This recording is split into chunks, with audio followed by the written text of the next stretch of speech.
Good morning student. जोहार। आप सभी कोई ठीक होंगे।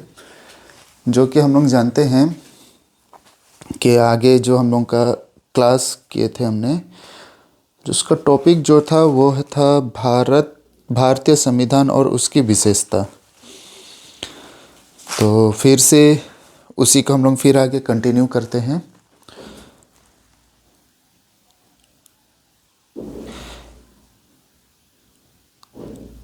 इसमें है, अब हम लोग आगे लिखते हैं कि क्या प्रस्तावना संविधान का भाग है।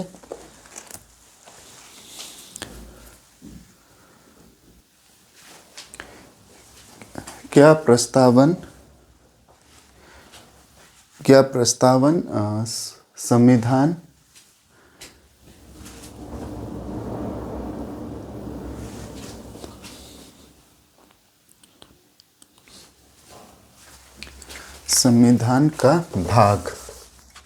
संविधान का भाग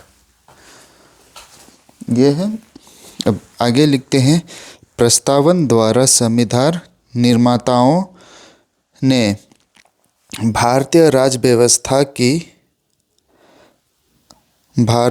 व्यवस्था की आस्थाओं, प्रेरणाओं और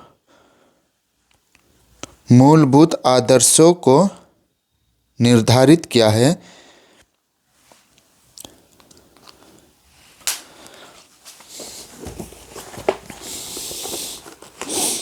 डॉक्टर सुभाष कश्यप ने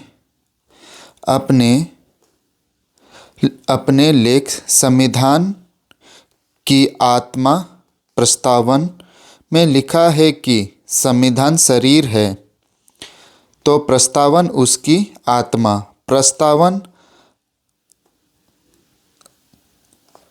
प्रस्तावना आदि सिर है तो संविधान उस पर खड़ी अटल किलिया।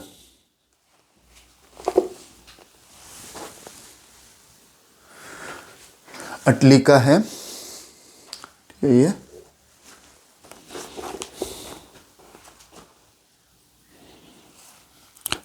प्रस्तावना तथ्य निर्देश है तो संविधान के विभिन्न अनुच्छेद इस तथ्य की सिद्धि के शासन है, अथवा प्रस्तावना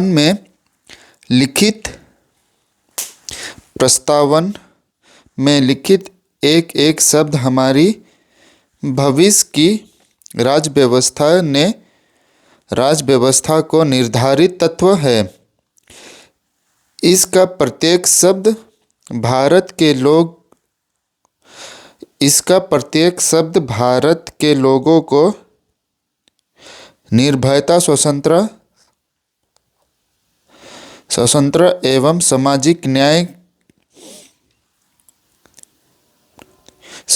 न्याय के प्रति आश्वासन करती है। प्रस्तावना के विषय में डॉक्टर सुभाष कश्यप ने ठीक ही लिखा है कि प्रस्तावना की निहित पवन आदेश हमारे राष्ट्रीय आदेश है और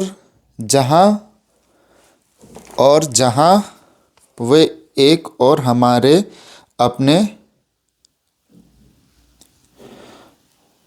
अपने अतीत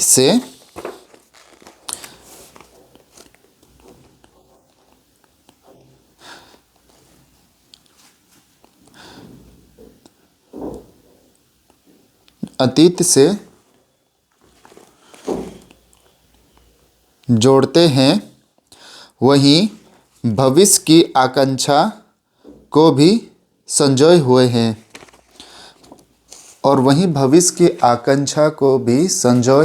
हैं। भारतीय संविधान का प्रस्तावना न्याय योग्य नहीं है, परंतु यह संविधान की प्रस्तावना न्याय योग्य नहीं है, परंतु यह संविधान का भाग है। सर्वोच्च न्यायालय द्वारा सर्वोच्च न्यायालय द्वारा बैरोबड़ी के बाद 1960 तथा बाद में केस वंदन भारती के बाद 1973 में स्पष्ट रूप से स्वीकार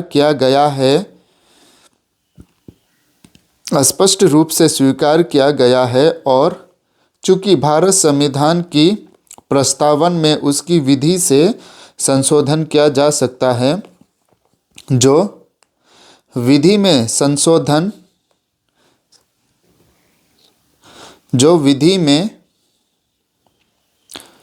शेष संविधान में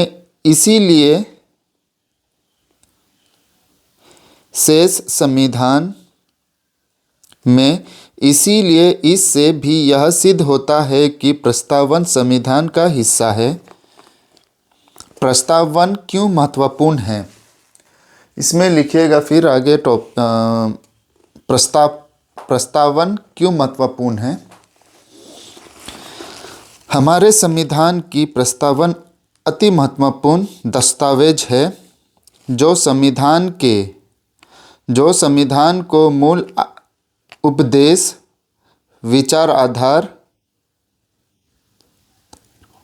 विचारधाराओं और सरकार को उत्तरदायित्व पर प्रकाश डालते हैं। जब संविधान की किसी धारा का महत्व अस्पष्ट या विवादग्रस्त हो तो न्यायालय उसकी व्यवस्था करते समय प्रस्तावन की सहायता ले सकते हैं। प्रस्तावन से संबंधित निर्माताओं की मूल भावनाओं का पता चलता है। प्रस्तावन हमारे संविधान की कुंज है। सर्वोच्च न्यायालय के भूतपूर्व मुख्य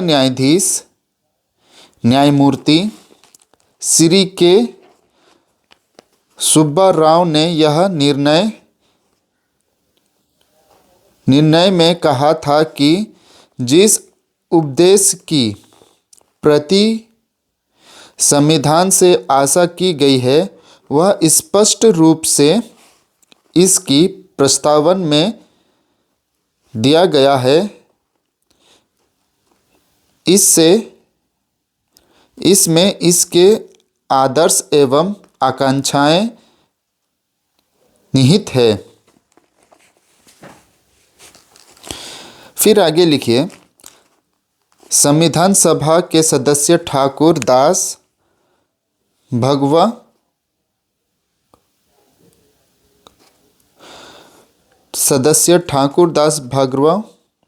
ने इसमें सतभर में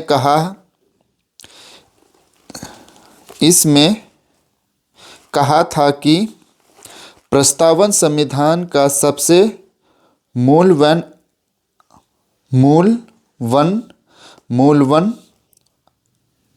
आशा है। यह संविधान की आत्मा है। यह संविधान की कुंज और रत्न है।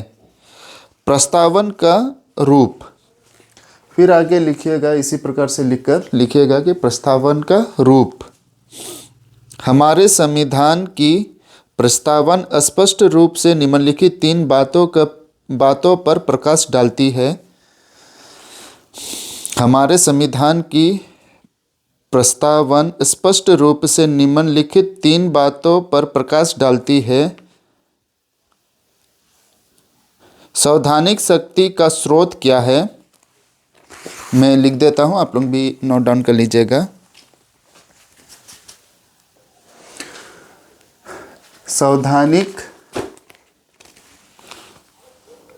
संवैधानिक शक्ति का स्रोत क्या है? पहला, दूसरा, भारतीय शासन का स्वरूप क्या है। और तीसरा में है, संविधान का उद्देश्य या लक्ष्य क्या है।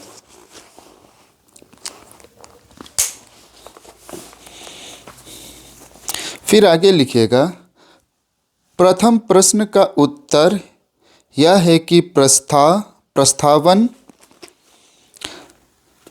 प्रथम प्रश्न का उत्तर यह है कि प्रस्तावन का यह कथन कि हमारे भारत के लोग इस संविधान के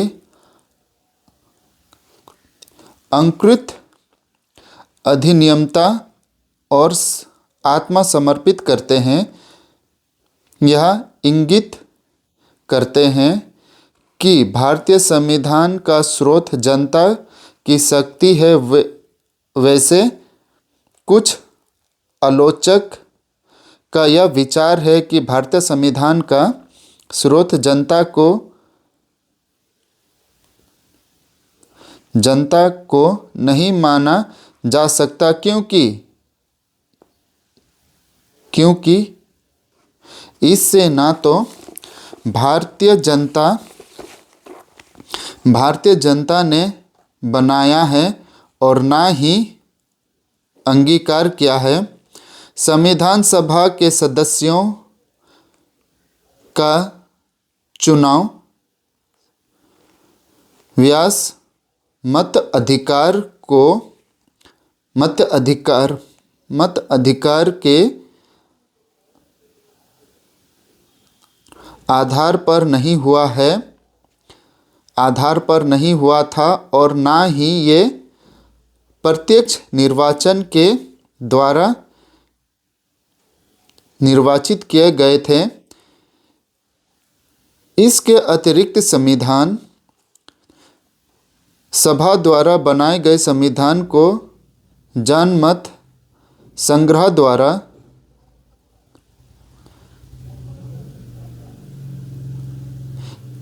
द्वारा जनता ने स्वीकार नहीं किया था, परंतु यह धारणा उचित नहीं है, क्योंकि जिन परिस्थितियों में संविधान का निर्माण हुआ उसमें न तो मतधारी के आधार पर निर्वाचन संभव था और न ही जनमत संग्रह। दूसरे प्रश्न का उत्तर यह है कि प्रस्तावन के जरिए हमें भारत की शासन व्यवस्था के विषय में भी जानकारी प्राप्त होती है। प्रस्तावन भारत का संपन्न, निरपक्ष, धर्मनिरपेक्ष, समाजवादी, लोकतांत्रिक गणराज्य घोषित करती है। आशा यह है कि भारत अतिरिक्त तथा वह मामले को पूर्ण स्वतंत्र है। किसी भी विदेशी शक्ति यहाँ अतिरिक्त शक्ति को इसके आंतरिक या बाह्य मामलों में हस्तक्षेप का अधिकार प्राप्त नहीं है। गणराज्य प्रस्तावन स्पष्ट शब्द में यह घोषित करती है कि संविधान के अधीन सभी प्राधिकार का स्रोत भारत के लोग हैं। किसी बाहरी प्राधिकारी को प्राप्त कोई अधीनता नहीं है। पाकिस्तान 1956 तक ब्रिटिश डोमिनियन बना रहा, किंतु भारत डोमिनियन नहीं बना और 1949 में संविधान की रचना के बाद से उसने अपने आप को गणराज्य घोषित किया। इसका अर्थ यह है कि जनता के द्वारा जनता को जनता के द्वारा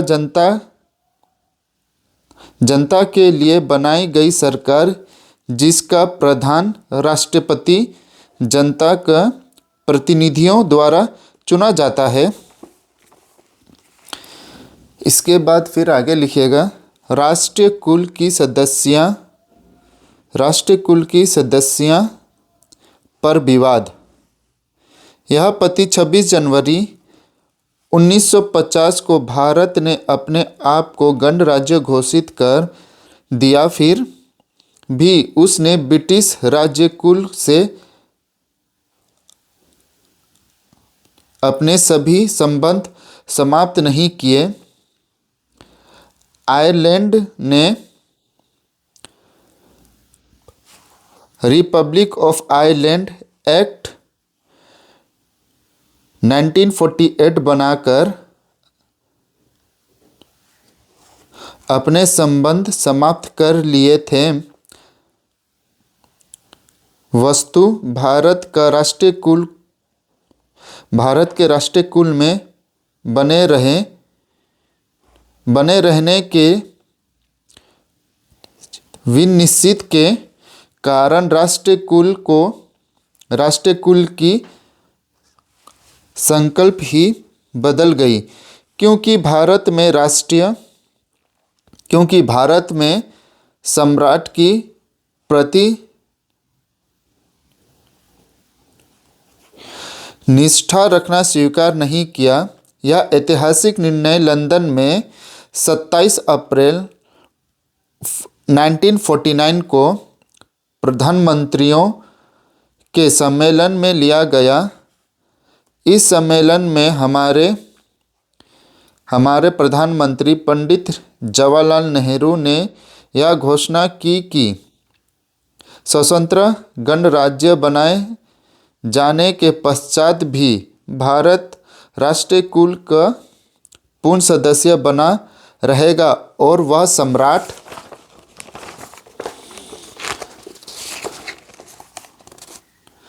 को संविधान राष्ट्रीय को स्वतंत्रता संग्राम के प्रतीक के रूप में और इस प्रकार राष्ट्रीय कुल के अध्यक्ष के अध्यक्षता के रूप में स्वीकृति देंगे। यह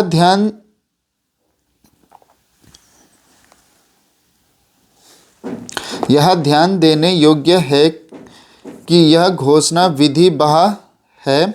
भारतीय संविधान में इसका कोई उल्लेख नहीं है। यदि इंग्लैंड के राजा या रानी भारत आते हैं तो उन्हें भारत के राष्ट्रपति की तुलना में कोई विशेष सम्मान नहीं मिलेगा।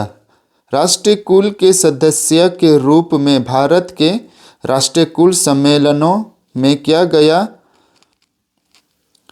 विनिश्चय उस पर अब्रकुत नहीं होगा।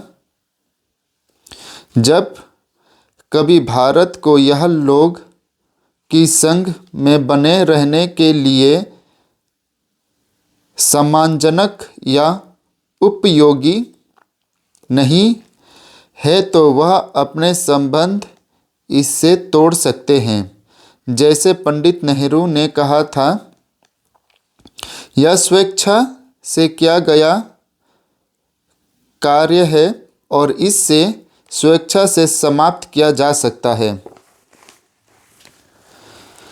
अंतर्राष्ट्रीय शांति के लिए वाचक वंद।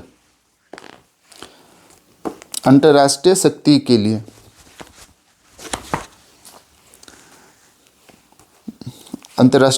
के लिए करके फिर आगे लिखिएगा,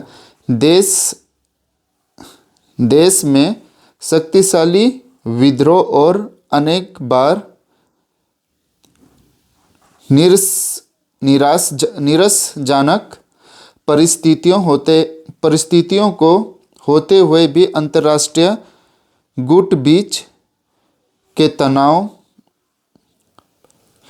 तनाव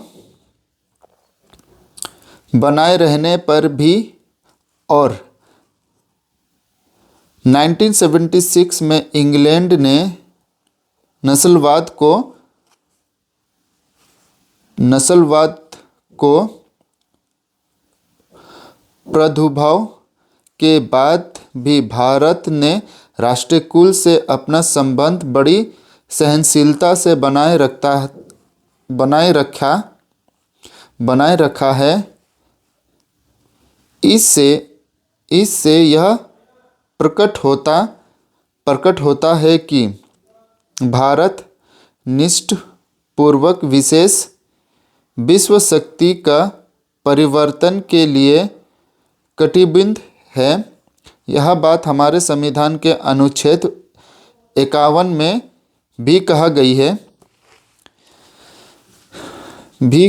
कही गई है। अंतर्राष्ट्रीय शक्ति और सुरक्षा के अभिवृद्ध राज्य अंतर्राष्ट्रीय शक्ति और सुरक्षा के अवृत्त का राष्ट्र के बीच न्यायसंग और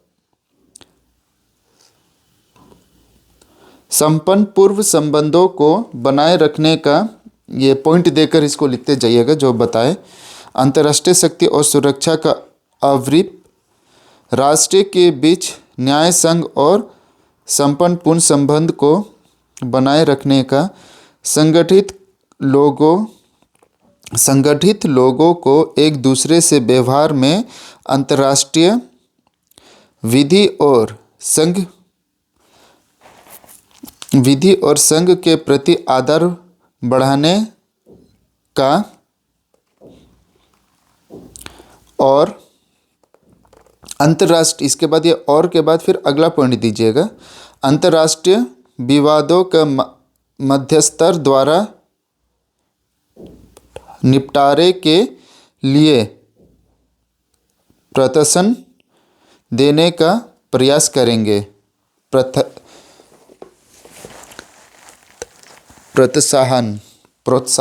प्रोत्साहन देने का प्रयास करेंगे। फिर आगे लिखिएगा, हम भारत के लोग यह शब्द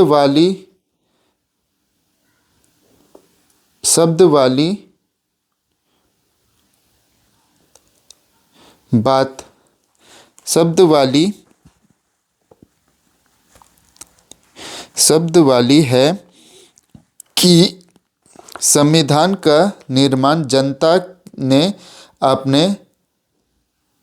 अपनी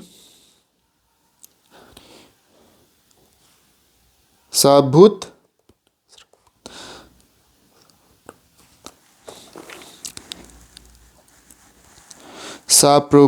का प्रयोग करते हुए किया है। अर्थात सार्वभौमत्व जनता में है। यह सार्वभौमत्व अखंड एवं अविभाज्य है, क्योंकि जनता राज्यों यह वर्ग अथवा धर्म इत्यादि के आधार पर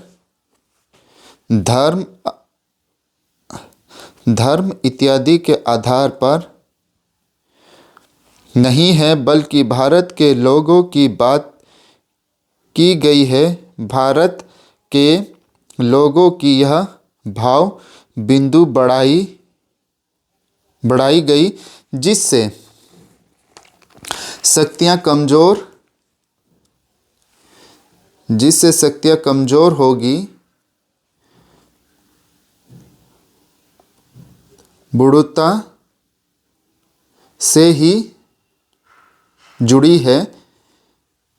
पथनिरपेक्षता एवं राष्ट्रीयता की एकता एवं अखंडता का भाव, इससे एक देश एक संविधान तथा भारत में परिसिद्धियां प्रणाली होने के बावजूद एक नागरिक की स्थिति का पता चलता है।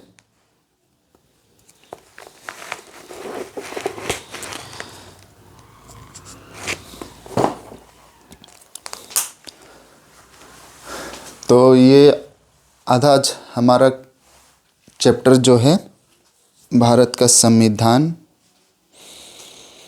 उसका आधा हुआ है, और संविधान और उसकी विशेषता जो है वो क्लास का भी आधा हुआ है, जो कि मुझे जाना भी है। तो फिर से हम लोग अब नेक्स्ट क्लास में आगे करेंगे। तब तक के लिए मन लगा कर पढ़े और अपनी सुरक्षा कीजिए। नमस्ते, जोहार।